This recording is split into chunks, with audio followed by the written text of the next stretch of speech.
Hello guys, muli po mga kasi farming. Welcome back po sa ating channel. At ayan, ginagawa po namin ngayon. Ito, kumukorte kami ng mga kawayan o tawag natin ay patong. So ito po yung gagamitin natin para sa atin pong tanim na ampalaya. At ayan, so iniipon muna namin. Gagawa muna tayo ng bahay ng ampalaya o yung trellis niya bago tayo po magtanim para kapag tumubo na po yung ating ampalaya ay hindi na po mahirapan sa pag-akyat niya. So ito, yan, pinuputol-putol na rin po namin itong kawayan para dating doon sa area ay ibabaon na lang po natin. Itatayo natin doon. So bago natin ilalagyan po yung mga tire wire, yung mga kawayan na nakabalagbag. So yan guys, naglalatag na po tayo dito ng ating mga patong o itong kawayan para gawin po nating balagbag dito sa ating gagawing ampalayahan. So nilalatag muna namin yung mga patong para po hindi mahirap po maglagay ng balag o yung balagbag niya, kasi kung maglalagay na may kaagad ng puste, mahirap po maglagay ng balagbag. So balagbag muna ang una bago po yung itong ano natin, bago yung puste.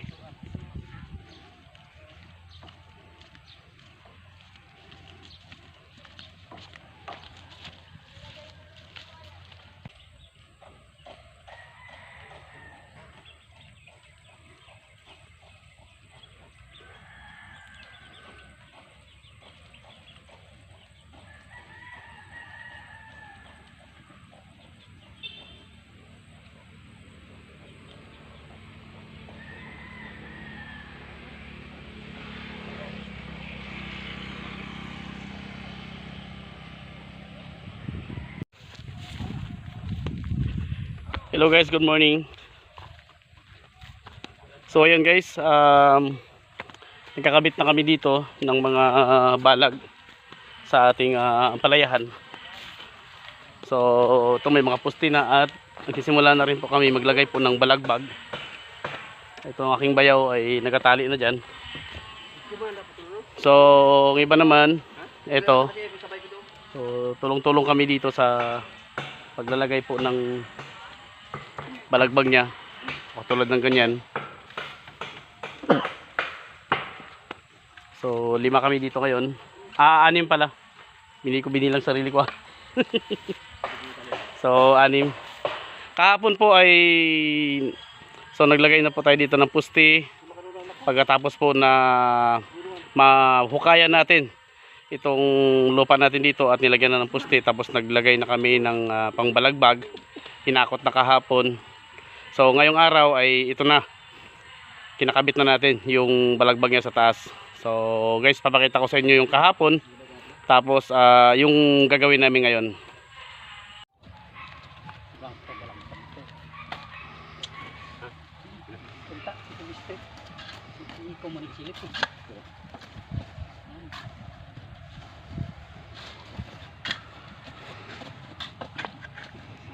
Silipa mo ay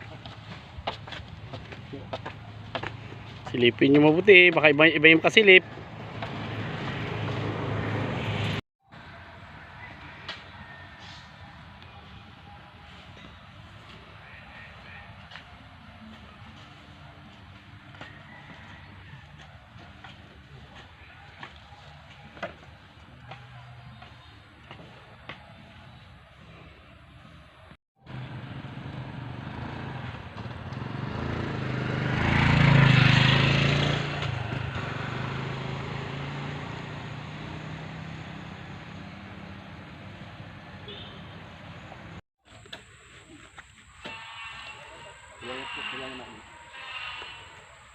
So ito na. Ayan, medyo ano nga lang, medyo pinagpala nga lang kami sa katangkaran, kaya kailangan namin ng mapatungan. So kailangan kasi medyo lampas sa atin yung paggawa natin ng balag para kapag mag-spray tayo ay hindi tayo nakayuko. Dahil estimate natin, ito yung ating lalagay na tali dito, medyo bababa pa ng konti yan. Pangalawa, pag may bunga na, Siyempre mahirap mag-spray kapag may bunga, yuyuko ka pa. So kailangan natin estimate. So ang pitas naman natin yan, dito lang yung banda yung bunga. Ito yung balagbag niya, dito banda yung bunga. So dito yung banda yung pitas. Kaya kailangan medyo mataas-taas po yung balag natin. Okay.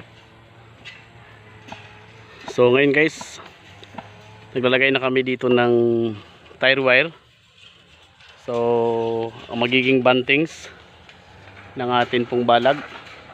So yung sa gitna na walang balagbag, ganito po siya. Yan, dyan na po natin ipapakagat. So yung purpose po na tinanggalan natin sa gilid yung kawayan, para magkaroon po siya ng konting sima, or yung parang hindi malaglag yung ano po dyan, yung kanyang bantings, yung tire wire. So kahit bumaba pa yung ating bumigat yung ating ampalaya, hindi na po yan mabagsak kasi mayroon na siyang kagat dyan. So yan, tapos na kami maglagay ng balagbag niya. At ito na nilalagay natin yung pinaka bantings niya, yung tire wire. So ito naman, after ng tire wire, maglalagay na tayo dito ng ating lubid sa taas, yung kakapitan na ng mga ampalayan natin. So straight pa lang yung ginagawa namin, wala pa yung papunta, yung pa-cross niya. So lalagyan pa yan simula doon, yan papunta dyan, papunta hanggang doon sa dulo. So yung pa-cross niya. Okay.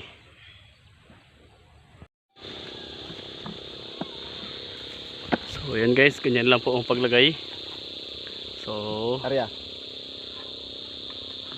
dalawang ikot lang po ng tire wire, tapos babatakin po doon para humigpit po yung paglagay po natin dyan.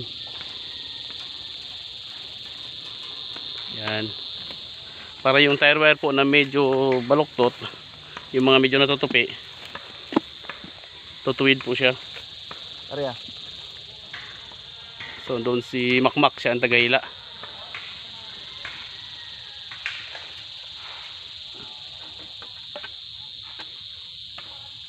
Yeah.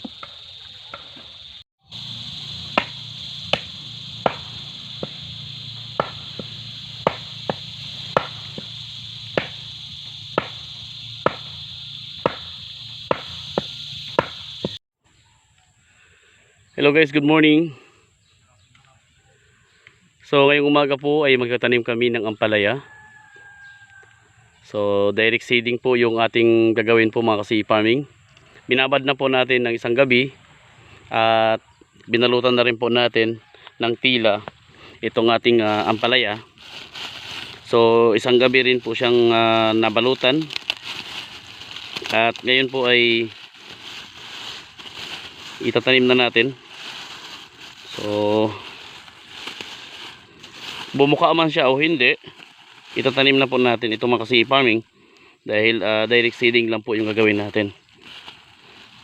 So ayan,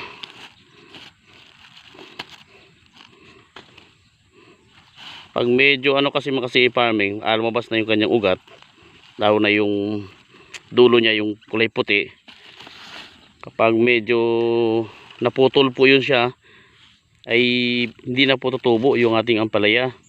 So ang ano natin ay hindi na po natin papaputukin ng gusto itong ating ampalaya. So ito na po siya. So mapansin po natin, hindi pa siya bumubuka. Yan, wala pang pumuputok. So medyo basa pa rin yung tila. Yan po siya, oh. Yan, ang napansin lang natin, medyo lumubo siya. Yan, medyo bumuka yung kanyang katawan. So parang ang ibig sabihin nito ay gusto niya ng bumuka. So i-direct na natin dito sa ating area, para kapag bumuka siya, diretso na po sa pagtubo. So ayan mga kasi farming. Okay. So ito, mayroon na pong nahukay dito.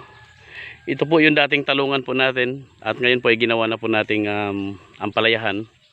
So medyo yung daanan ay may mga damo na rin, paparabasan natin uli at tapos papararuhan natin yan. So ito mga farming ngayon,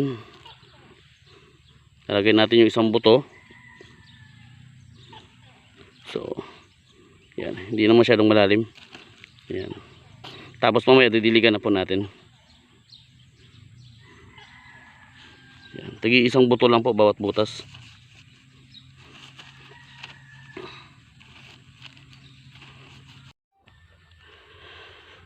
So ngayon guys, kunting update po tayo sa ating mga pipino habang tayo po ay nagtatanim ng ating mga ampalaya. So update muna natin itong mga pipino natin. So ito na po yung ating mga pipino at lumalabas na rin po yung kanyang pangkapit. At isang beses pa lang po tayo dito nakapag-apply ng abono ng 1620. So ayan po. After po na matapos na tayo magtanim ng ating mga ampalaya, tayo po ay mag-aabono po muli dito sa ating mga pipino. So ayan na po siya. So medyo natumba itong isa, pero ganun pa man, buhay pa rin siya. May lumalabas po na ugat, ano, mga farming. Babangon pa rin po yan. So okay po yung tubo ng ating mga pipino. Yan po, mga farming. So dito naman yung ating mga talong, ito ay matatanda na yung mga talong natin dito. So nagpa-spray tayo dito ng insecticide with fungicide. At mapansin po natin, yan, mayroon siyang mga blue. Yan po yung fungicide. So marami-rami na siya uling bulaklak. At mayroon na rin po siyang mga bunga, mga farming. So nakaraan lang ay medyo naglagas ito siya. Halos wala tayong makitang ganung dahon. Tapos yung bunga niya ay halos wala. So ngayon mayroon na tayong nakikita na bunga sa ating mga talong. So medyo ano nga lang ito siya, medyo may edad na itong talong natin na ito. So kahit papaano ay nakakatulong pa rin itong mga talong na ito na mag-provide po ng konting panggastos doon sa ating mga bagong tanim na gulay.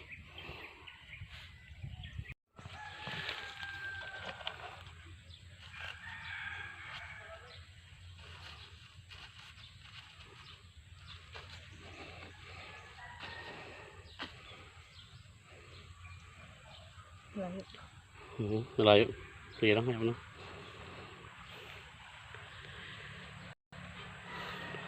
Yan guys, sobrang init po itong aming pagtanim ngayon. Magang-maga pa lang ito. So thanks God din kasi yung bagyong uwan po ay biglang nalusaw. Pagbangga po ng bagyo sa kabundukan po ng Sierra Madre. So nalusaw bigla yung bagyo. Kaya napakalaga po ng kalikasan, napakalaga po ng ating kabundukan na hindi po masira. Katulad sa ating mga magsasaka, ay malaking pasalamat po talaga dahil itong mga bundok na ito, lalo na po dito sa amin sa Brooks Point, yung ating Mount Mantalingahan ay dapat pong mapag-ingatan po natin, maprotektahan po natin dapat.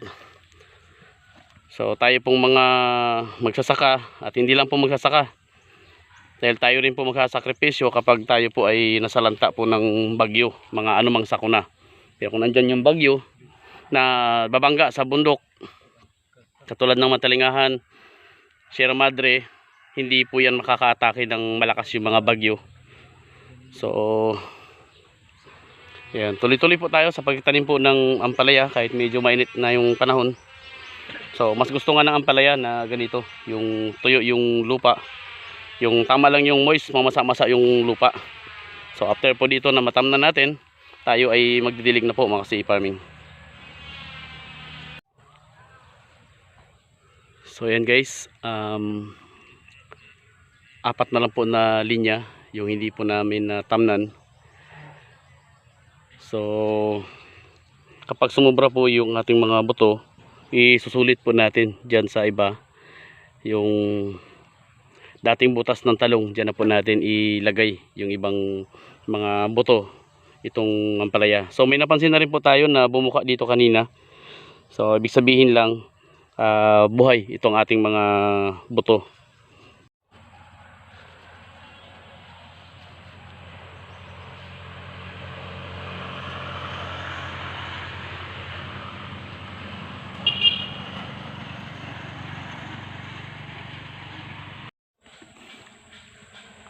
So ayan guys, tapos na po kami sa pagtanim ng ating ampalaya. At nagdidilig na lang po kami. Ha? Ano yun? Ha? Saan? May drone? Oh, ginagamitan na tayo ng drone ngayon Kala ko nga, bubuyog.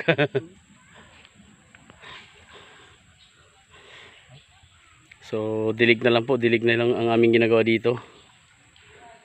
At sa ilang sandali po ay doon na tayo sa ating mga kasamahan. So tapos na rin po yata sila nagpitas ng talong. Okay.